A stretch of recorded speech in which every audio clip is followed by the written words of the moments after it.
नमस्कार, आदाब, सत श्री अकाल दोस्तों। Welcome back to your own channel current affairs express पे। तो गाइज, आप सब लोगों को पता है कि रशियन प्रेसिडेंट व्लादिमीर पुतिन उनका विजिट होने वाला है इंडिया पे। ओके, अब इंडिया पे दिसंबर मंथ पे इंडिया आने वाले हैं, तो इस टाइम पे बहुत चर्चे की विषय बनने वाला है क्योंकि अमेरिका के साथ ऐसी ही टसल चल रहा है इंडिया का। ऊपर से जब एससीओ मीटिंग पे जब व्लादिमीर पुतिन के साथ साइड लाइन पे मोदी जी का जब मीटिंग हुआ था, ठीक है, जो कार पे एक साथ गए थे, 45 मिनट्स बैठे थे, तो उसको लेकर बहुत चर्चा हुआ था। तो ये तो डायरेक्टली इंडिया पे आ रहे हैं सिर्फ मोदी जी से मिलने, तो ये तो बहुत एकदम ग्लोबल न्यूज रहेगा। उसी टाइम पे चैनल को सब्सक्राइब कर लीजिए, अपडेट आप लोग को मिलता रहेगा। ओके, अब पुतिन इतना एक्साइटेड है ये मीटिंग को लेके, जो अमेरिका को ऑब्वियसली अच्छे से तो डाइजेस्ट होगा नहीं, बट एक्साइटमेंट पे पुतिन ने बता दिया कि await my meeting with dear friend, मतलब मेरा जो प्रिय मित्र है नरेंद्र मोदी जी, उसके साथ मिलने के लिए बहुत मैं उत्सुक हूँ। ओके, बेसब्री से इंतजार, मतलब वेट कर रहा हूँ वो टाइम का। ओके, और इंडियन प्राइम मिनिस्टर मोदी को, ठीक है, बताया कि ट्रस्टवर्दी पार्टनर। तो स्पेशली जब कोई भी लीडर बोलता है कि ये ट्रस्टवर्दी पार्टनर है, देखिए, जब एक डेमोक्रेटिक कंट्री पे आप कभी भी वो लीडर को पार्टनर नहीं बोलते क्योंकि वो लीडर आज है कल नहीं रहेगा। तो ट्रस्टवर्दी पार्टनर मतलब India is a trustworthy partner. Okay, more than Indian prime minister. Okay, अब उसके बाद विजिट होने से पहले माहौल को थोड़ा गर्म किया जा रहा है अमेरिका के अगेंस्ट पे। ओके, तो क्या बताया पुतिन ने बताया इंडिया वोंट अलाउ ह्यूमिलिएशन, मतलब अगर आप इंडिया को ह्यूमिलिएट करने की कोशिश करोगे तो इंडिया वो ह्यूमिलिएशन तो अलाउ नहीं करेगा। Putin big praise for PM Modi amid US tariff. तो इसका मतलब क्या बोलने की कोशिश किया पुतिन ने, साफ साफ बता दे कि देखिए, अमेरिका हर एक कंट्री को आज के डेट पे ह्यूमिलिएट करने की कोशिश करे। देख पा रहे हैं, आप देखेंगे कि साउथ अफ्रीका का प्रेसिडेंट को बुला के कैसे ह्यूमिलिएट किया, यूक्रेन का प्रेसिडेंट को बुला के पहली बार पे ह्यूमिलिएट किया। बाकी कंट्री को भी अमेरिका आज के डेट पे बहुत बुली करे, बट अमेरिका सेम चीज सोचा कि रशियन ऑयल लेके इंडिया को भी बुली किया जाए, इंडिया को भी थोड़ा परेशान किया जाए, थ्रेट दिया जाए ताकि इंडिया झुक जाए। कैसे? जैसे यूक्रेन तो सामने झुक गया, पूरा यूरोप भी सामने झुक गया। ओके, जापान, साउथ कोरिया, सब कोई सामने झुक गया, बट इंडिया को जब ह्यूमिलिएशन करने की कोशिश किया, बुली करने की कोशिश किया, तो सब सोचा था, पूरा दुनिया सोचा था कि इंडियन ये प्रेशर से झुक जाएगा, ये बुली को एक्सेप्ट करके ट्रम्प के सामने बोल देगा कि ओके चलो I bow down in front of you, but India ने ऐसा नहीं किया, इसलिए बोला India won't allow humiliation. Okay, अब जैसे देखिए ट्रम्प का जो आपका कॉमर्स सेक्रेटरी है लुत्निक, ओके, हावर्ड लुत्निक ने कुछ दिन पहले क्या बताया था, India will say sorry in 1 or 2 month, मतलब 1 से 2 महीने पे इंडिया यूएसए के पास आके सॉरी बोलेगा। देन ऐसा नहीं कि सॉरी बोलेंगे हम लोग मान लेंगे कि ओके दोस्त था आओ बात करते, ऐसा नहीं। एटीट्यूड देखिए, इंडिया इंडिया को फ्रेंड मानते हैं, आप किसी को फ्रेंड मानते हो, उसके आपके साथ झगड़ा हुआ तो आप दूसरे को बता रहे हो कि वो जो मेरा दोस्त है जो मेरे से झगड़ा करके बैठा है ना, वो आके मुझसे सॉरी बोलेगा। अब सॉरी बोलने के बाद ऐसा नहीं कि मैं गले लगा लूंगा, सॉरी बोलने के बाद फिर मैं सोचूंगा कि उसके साथ क्या करना है, उसके साथ कैसे डील करना है, कैसे बिहेव करना है। इसी को आप दोस्ती नहीं कहते हैं, ठीक है। ओके, तो यही बोला कि इतना जब एटीट्यूड है तो इसीलिए इंडिया, देखिए इंडिया रशिया से अगर ऑयल खरीदना बंद कर देगा, क्योंकि रशिया का ऑयल आज के डेट पे मार्केट पे चीपेस्ट प्राइस पे है, तो ऑयल खरीदना बंद कर देगा, ग्लोबल मार्केट से खरीदेगा, तो इंडिया को $9 to $10 बिलियन लॉस होगा। On the other hand USA के साथ जो भी टैरिफ चल रहा है, इसके वजह से इंडिया का पूरा जीडीपी 0.5%, देखिए एक कंट्री का जीडीपी बढ़ता है 6% 7%, ठीक है, इंडिया का जीडीपी ग्रोथ है, उसमें से 0.5% बहुत होता है। 0.5% जीडीपी ग्रोथ कम हो सकता है, पर फिर भी इंडिया बोला पैसा भले ही थोड़ा कम आ जाए चलेगा, पर इज्जत पहले। तो इसीलिए इंडिया शायद अमेरिका की बात मान लेता अगर अमेरिका अच्छे से बिहेव करता या रेस्पेक्टफुली बात करता, तो अमेरिका जैसे ह्यूमिलिएट करने की, जैसे बुली करने की कोशिश का, इसीलिए इंडिया और भी अड़ गया, नहीं मैं तो मानूंगा नहीं, तुम कुछ भी कर लो। ओके, अब व्लादिमीर पुतिन पूरे ग्लोबल सिचुएशन को अच्छे से देख रहा है। व्लादिमीर पुतिन एक चीज देख रहा है, इंडिया हमारा तो भरपूर साथ दे रहा है, पर इंडिया का आज के डेट पे एक ही परेशानी है कि इंडिया जो भी सामान अमेरिकन मार्केट पे भेजता था उसमें कहीं ना कहीं बहुत हेवी टैरिफ लगा के रखा है, कहीं ना कहीं इंडिया का जो एक्सपोर्ट था उसमें डेंट हो रहा है। तो पुतिन ने भी बैठे बैठे सोचा कि हम लोग क्या कर सकते हैं, हम लोग यूएसए की तरह उतना बड़ा इकोनॉमी तो है नहीं, पर हम लोग तो कुछ तो डिफरेंस क्रिएट कर सकते हैं ना, तो क्या कर सकते हैं। तो पुतिन ने अपना जो गवर्नमेंट से, मतलब अपना जो मिनिस्ट्री है, उनको ऑर्डर दिया और बोला कि हमारे साथ इंडिया का जो भी ट्रेड होता है उसमें जो भी रिस्ट्रिक्शन है उसको थोड़ा सॉफ्ट कर दो, उसको थोड़ा रिलैक्स कर दो, ताकि इंडिया से हम लोग ज्यादा सामान खरीद पाए, इंडिया हम लोग को ज्यादा सामान भेज पाए। ओके, तो ऐसा क्यों बताया गया? आज के डेट पे अगर आप दोनों के बीच ट्रेड देखेंगे, इंडिया और रशिया के बीच, 2030 तक दोनों ने मतलब ऐसे एक एम रखा है कि $100 बिलियन का ट्रेड करेंगे, पर आज के डेट पे कितना कर रहे हैं? $65 बिलियन का ट्रेड कर रहे हैं। बट ये 65 पे बहुत बड़ा गैप है, मतलब ह्यूमंगस गैप है। अगर देखेंगे तो ट्रेड डेफिसिट 60 इंडिया के लिए $61 बिलियन का ट्रेड डेफिसिट है। इसका मतलब सीधा सीधा है 65, मतलब मान लीजिए 65 रुपीज का एक दूसरे के साथ ट्रेड हो रहा है। इसमें से इंडिया रशिया से 4 रुपीज का सामान खरीद रहा है, सॉरी, इंडिया रशिया से 61 रुपीज का सामान खरीद रहा है।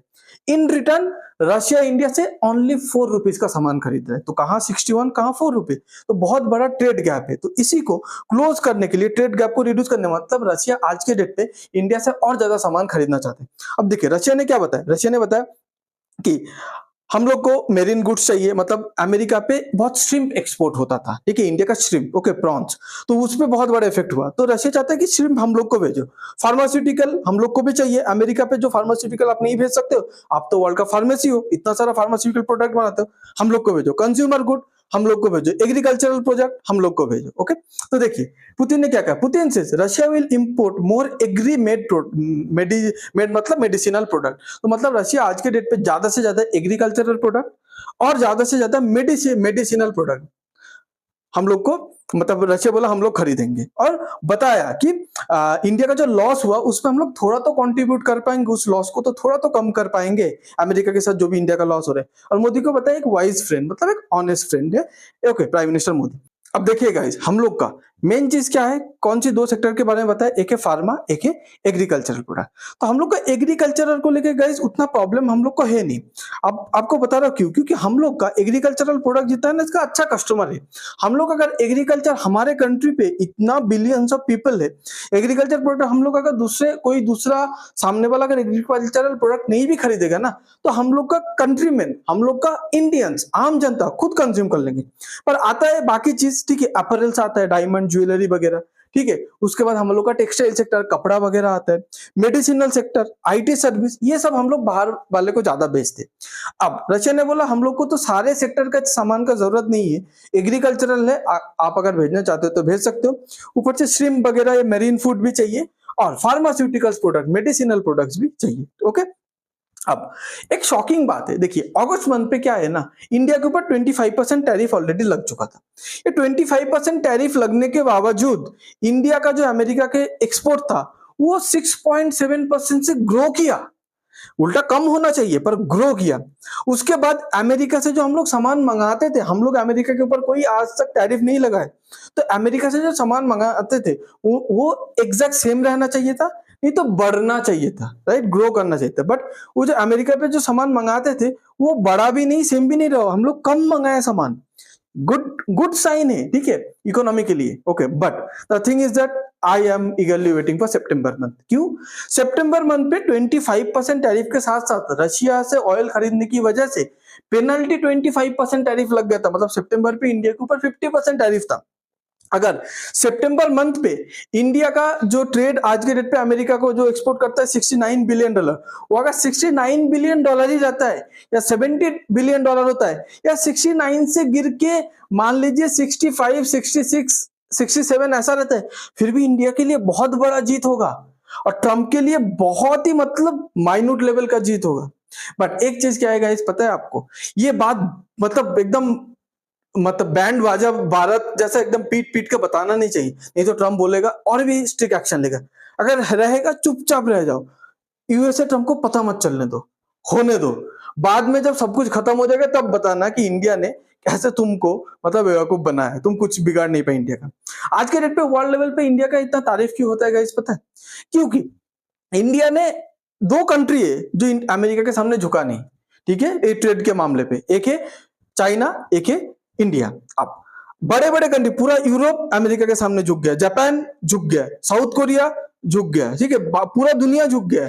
अब पाकिस्तान तो छोड़ दीजिए, मतलब उसका बात करके मूड बिगाड़ना नहीं है, ओके। अब पर इंडिया चाइना झुका नहीं। अब बोलेंगे तो चाइना को भी तारीफ देना चाहिए, बट देखिए तारीफ के हकदार सिर्फ इंडिया है, मैं मानता हूं। आपको रीजन बताता हूं चाइना क्यों नहीं झुका। चाइना के पास एक चाबी था जो था क्रिटिकल मिनरल्स, इसीलिए चाइना बोला चल हम लोग के हाथ पे कुछ तो है, तो इसीलिए चाइना नहीं झुका, तो क्योंकि उसका हाथ पे कुछ था।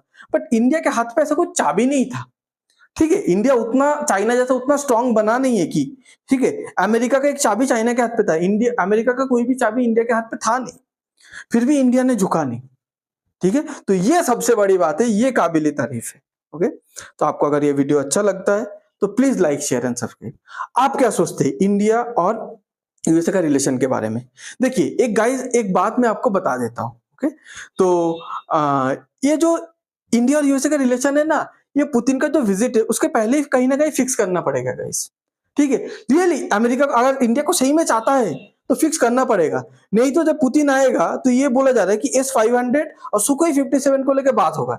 इसमें अगर बात कुछ आगे बढ़ गया ना तो इंडिया शायद पीछे नहीं आएगा, और पीछे नहीं आएगा फिर अमेरिका के साथ रिलेशन बहुत परमानेंटली डेंट पड़ेगा। ठीक है, तो आप ये दो टॉपिक के बारे में आप क्या सोचते हैं, ये सुखोई 57 और S-500 के बारे में प्लीज कमेंट पे बताइएगा। Okay, thanks for being here, your time really matters, God bless you.